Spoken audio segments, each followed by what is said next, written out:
नमस्कार। मैं कमलेश कबीर आपका एक बार फिर स्वागत करता हूं इस नए एपिसोड में। आज के इस एपिसोड में हम बात करेंगे कांग्रेस पार्टी की दुर्दशा की। कांग्रेस पार्टी जब सर्वदलीय बैठक हुई तो अचानक से कांग्रेस पार्टी ने सरकार का समर्थन करने का फैसला किया, और जब यह फैसला लिया गया तो पूरा देश कांग्रेस पार्टी को शक की निगाहों से देखने लगा। क्यों देखने लगा? जब सीज फायर हुआ, स्थिति यह थी कि कांग्रेस पार्टी कहीं ना कहीं, आपने देखा पहलगाम की घटना के बाद में जो पार्टी नरेंद्र मोदी को घेरने की कोशिश कर रही, और उस पार्टी को यह अच्छे से पता था कि नरेंद्र मोदी चुप नहीं बैठेंगे, क्योंकि पास्ट का अनुभव यही कह रहा था। तो ऐसी स्थिति में आपको पता होगा सुप्रिया श्रीनेत ने एक पोस्टर भी जारी किया था गायब वाला, लेकिन अंदर से पूरे देश को पता था कि नरेंद्र मोदी कुछ ना कुछ बड़ा करेंगे, और बड़ा हुआ। अचानक से एक बार फिर जो है वो पूरे देश को सुबह जैसे ही वो उठे, मोबाइल ऑन किया या टीवी ऑन किया तो पता चला कि रात को पाकिस्तान में 9 ठिकानों के ऊपर एयर स्ट्राइक हुई है। अब क्या था? अब कांग्रेस पार्टी के हाथ से वो बाजी जा चुकी थी। तो ऐसी स्थिति में कांग्रेस पार्टी ने समर्थन करना ही उचित समझा, लेकिन कितने समय तक, यह बड़ा इंपॉर्टेंट होता है। जैसे ही सीज फायर हुआ, कांग्रेस पार्टी नहीं, विपक्ष जो है वो अपने पुराने रंग में आ गया। अब इसमें एक जो सबसे बड़ी बात है, जो मुझे लगता है आम नागरिक को समझनी चाहिए, क्या इस तरीके की हरकत करके विपक्ष चुनाव जीत सकता है? यह बड़ा सवाल है। आज भले ही जो है वो एक जिसको कहें कि तबका, चाहे वो कांग्रेस पार्टी का जो फॉलोवर्स है या कांग्रेस पार्टी के कार्यकर्ताओं का एक तबका जो है वो ये चाहता है कि राहुल गांधी देश के प्रधानमंत्री बने। तो सवाल फिर उनसे ही पूछा जाना चाहिए कि आखिर राहुल गांधी की तुलना किससे की जाएगी? और जब राहुल गांधी की तुलना प्रधानमंत्री पद के लिए इस वक्त अगर नरेंद्र मोदी सत्ता में है, तो क्या उनके आसपास भी खड़े दिखाई देते हैं क्या? तो फिर उस सवाल का जो है वो जवाब ढूंढ पाना बहुत मुश्किल है।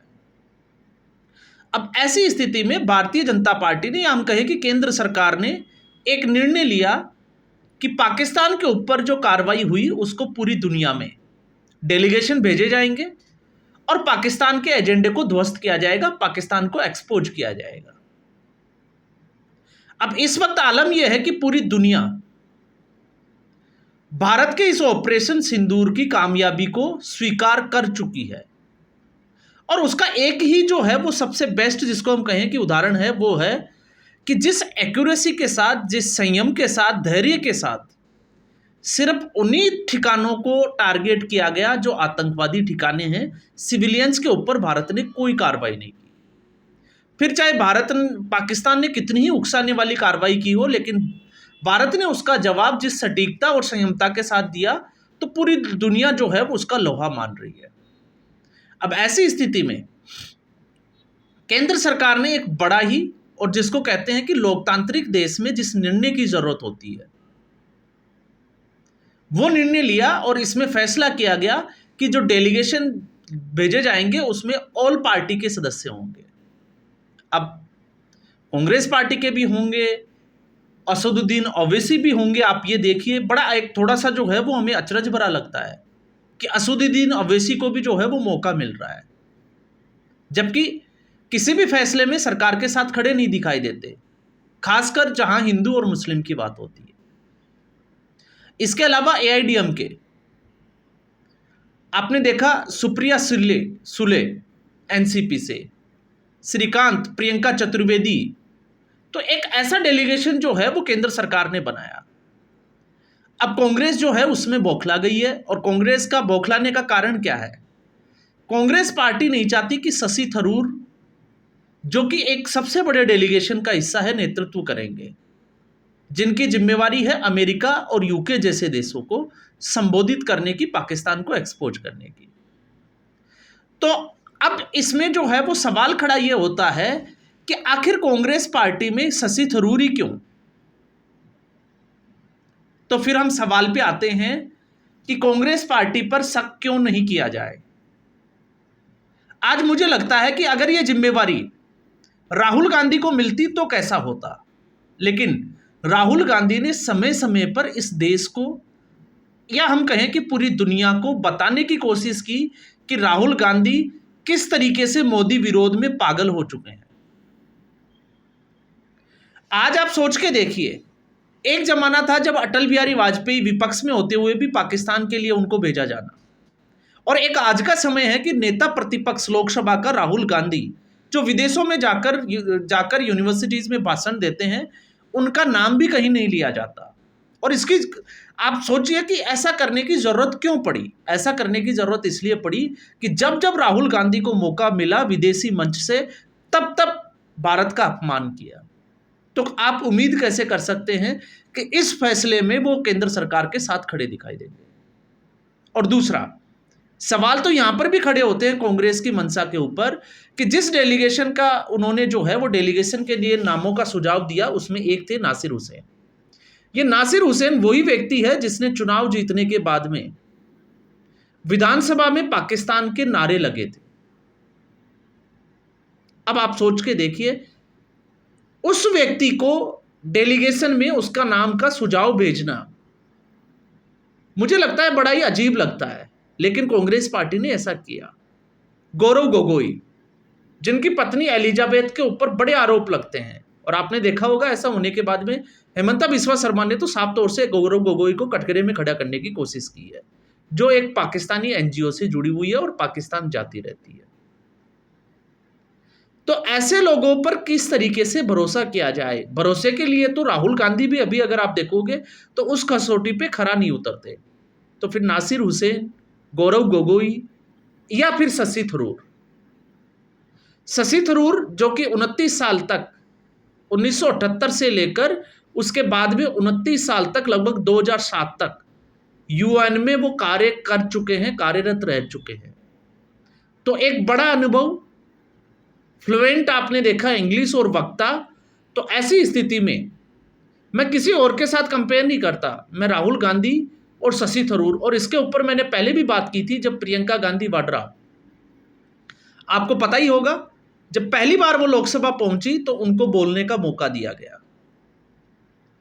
और एक बहुत बड़े विषय के ऊपर जिसका ज्ञान नहीं होते हुए भी प्रियंका वाड्रा को मौका दिया गया। और उस दिन आप और हम जो है वो वीडियो पे ये बात कर रहे थे कि आखिर ये मौका शशि थरूर को क्यों नहीं दिया गया। राहुल गांधी खुद भी बोल सकते थे, लेकिन राहुल गांधी नहीं बोले। हम बात कर रहे थे उस दिन कि चन्नी को बोलने का मौका मिलता या फिर मनीष तिवारी को मिलता, लेकिन किसी भी व्यक्ति को मौका नहीं दिया गया। शशि थरूर भी बैठे देखते रहे, जबकि शशि थरूर जिसको कहें कि वरिष्ठ कांग्रेस पार्टी के नेता, लेकिन ऐसा नहीं करने दिया। क्यों नहीं करने दिया? इसके पीछे की कहानी को अगर आप समझोगे तो शशि थरूर वही व्यक्ति है जिसने 2023 में जब कांग्रेस पार्टी के अध्यक्ष के चुनाव के लिए चुनावी प्रक्रिया में थे कांग्रेस पार्टी, तब शशि थरूर ने चुनाव लड़ने की मंशा जताई थी। और कांग्रेस पार्टी उस वक्त चाहती थी कि कांग्रेस पार्टी का अध्यक्ष अशोक गहलोत बने, क्योंकि राजस्थान में उस वक्त कांग्रेस पार्टी बड़ी मुसीबत के दौर से गुजर रही थी। सचिन पायलट और अशोक गहलोत का वो आपको पता ही होगा मानेसर कांड। तो उससे बचने के लिए कांग्रेस पार्टी ने एक पैतरा चला, लेकिन अशोक गहलोत ने साफ इनकार कर दिया कि कुर्सी जो है वो उनसे छूट नहीं रही है। उसके बाद में दिग्विजय सिंह ने भी जो है वो पर्चा नामांकन भरने की पूरी कोशिश की, लेकिन किस तरीके से साइड किया गया, और फिर कांग्रेस पार्टी को एक डमी कैंडिडेट मल्लिकार्जुन खड़गे के रूप में चाहिए था, जो कांग्रेस पार्टी को मिल गया। तो कांग्रेस पार्टी की बौखलाहट के एक नहीं बहुत सारे कारण हैं, और कांग्रेस पार्टी इस वक्त कितनी परिपक्व है इसकी अगर आपको वानगी देखनी है तो जिस तरीके से तुर्की को लेकर एक प्रेस कॉन्फ्रेंस में जब कांग्रेस पार्टी से सवाल पूछा गया कि तुर्की के ऊपर आपकी क्या राय है टूरिज्म को लेकर, बाइकआउट को लेकर, तो आपने वो देखा होगा जयराम रमेश और दूसरे साथ में जो व्यक्ति बैठे थे, आई थिंक पवन खेड़ा होंगे या दूसरे, मुझे नहीं पता, लेकिन आपने उसमें साफ तौर से देख सकते हैं कि कैसे वो एक दूसरे को माइक देते हुए नजर आते हैं, उनके मुंह से कुछ निकलता नहीं है। ये कांग्रेस पार्टी है, इस देश की सबसे पुरानी पार्टी, और उस पार्टी का ये हाल है। और इसके अलावा ये पहला मौका नहीं है कि इसी की हम बात कर सकते हैं, इसके अलावा भी ऐसे बहुत सारे मौके आते हैं कांग्रेस पार्टी के पास, जब लगता है कि कांग्रेस पार्टी बहुत अच्छा कर सकती है, कांग्रेस पार्टी जनता को विश्वास दिला सकती है कि कांग्रेस पार्टी ट्रैक पे आ रही है, लेकिन नहीं, कांग्रेस पार्टी इस तरीके की गलतियां करती ही है। और आप देखते जाइए, ऐसे मौके पर आज भी जो है वो राहुल गांधी सीधे तौर से एयरफोर्स से सवाल पूछ रहे हैं कि राफेल कितने गिरे। आज आपको राफेल की बात नजर आ रही है, ऑपरेशन सिंदूर पे आप डेलीगेशन भेजने के लिए 4-4 लोगों के नाम सुझाव कर रहे हो। कल आप ही की पार्टी और आप ही के नेता राहुल गांधी सुप्रीम कोर्ट के चक्कर लगा रहे थे राफेल को लेकर, और चौकीदार चोर है को नारे लगा रहे थे। तो आखिर कांग्रेस पार्टी कहां तक जाएगी? एक तरफ आप सीधे तौर से बात करते हो, राफेल को लेकर सरकार को कटघरे में खड़ा करते हो, और आज ऑपरेशन सिंदूर का क्रेडिट, या हम कहें कि ऑपरेशन सिंदूर के डेलीगेशन में आप नाम भेज रहे हो और 4-4 लोगों के नाम भेज रहे हो, तो आपको खुद को अपने गिरेबान में झांकना पड़ेगा कि राफेल, ये वही राफेल है ना जिस राफेल के लिए आप लोग सुप्रीम कोर्ट चले गए, जिस S-400 की जो खरीद थी उसके खिलाफ जो है वो आपकी पार्टी खड़ी दिखाई देती थी। तो ये है कांग्रेस पार्टी जो सेना से सवाल पूछती थी। तो फिर आज ऐसा क्या हुआ कि एक डेलीगेशन के लिए, यूएस के लिए केंद्र सरकार चाहे जिसे भेज सकती है, लेकिन फिर भी केंद्र सरकार ने एक बड़ी, जिसको कहें कि हिम्मत दिखाई है, उन पार्टियों के ऊपर भरोसा किया है, उन लोगों के ऊपर जो हमेशा नरेंद्र मोदी के खिलाफ खड़े नजर आते हैं। तो जहां कांग्रेस पार्टी अच्छा कर सकती थी, वहां पर कांग्रेस पार्टी अपनी नैया डुबाने के लिए तैयार बैठी रहती है। तो फिलहाल इस एपिसोड में इतना ही। उम्मीद करूंगा वीडियो एपिसोड आपको पसंद आया होगा। वीडियो को लाइक करें, शेयर करें, चैनल जरूर सब्सक्राइब करें। धन्यवाद।